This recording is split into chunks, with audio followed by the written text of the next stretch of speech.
Hello folks, just going to show you a little trick of the trade if you want to. I only do this when you're changing the rotors and the pads, okay? Because you don't want to do this and damage the rotors. But if you want to push back the caliper, especially in the fronts, the backs are a little funny because sometimes the backs, depending if you need the tool to twist it or you got the electronic calipers, you can't do this. This is only for a regular, straight, old school hydraulic piston that just pushes in and out.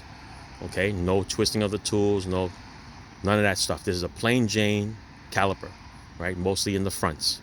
But this one happens to be a Jeep, and it's just a plain Jane in the back also. So, if you're changing the rotors and the pads, you really don't give a crap of what you do to the old pads. So, if you want to save some time and push the piston in, this is what you do. Take a screwdriver, nice heavy duty one, stick it between the rotor and the pad. Insert it in there. And what you do is you go and you push the piston in. See it going?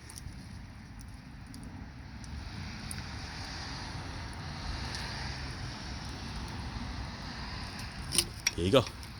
See that? You don't need a tool. Just take your time, push it all the way in, and you know when it bottoms out because it will bottom out. Okay, there you go. Now do the rest of your job, which is the 13 millimeter, then the 18 millimeter, take the bracket off, and then you got to take the rotor off. All right, don't forget all this crud. All this crud is from the aluminum wheel.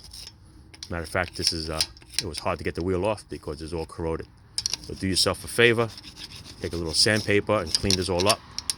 Clean up the wheel also on the inside that sits on this, because if you get a flat tire on the road, you're going to have a hard time getting this wheel off.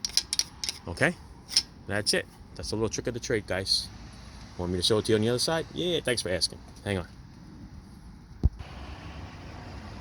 Alright, so off to the right side. Okay, camera's on my right hand. I'm going to use my left hand. It's a little weak here, so what I'm going to do is stick it in here for a little bit. Give it a little twist. Just give me a little room. Okay, give a little room, a little twist of the metal pad and the rotor. Then you'll be able to stick this right in there. Give yourself a little wiggle. And slowly but surely, that piston is going to go in. All right, you guys get the idea? There you go. You don't need a C-clamp. You don't need to buy a tool from Matco. You don't need to use a pair of channel locks like some people do and then mess up the piston. This is strictly just pushing on the rotor and the old piece of junk pad. You're going to push it as far in as you can, and you know when it stops. Okay, that's it. Ciao.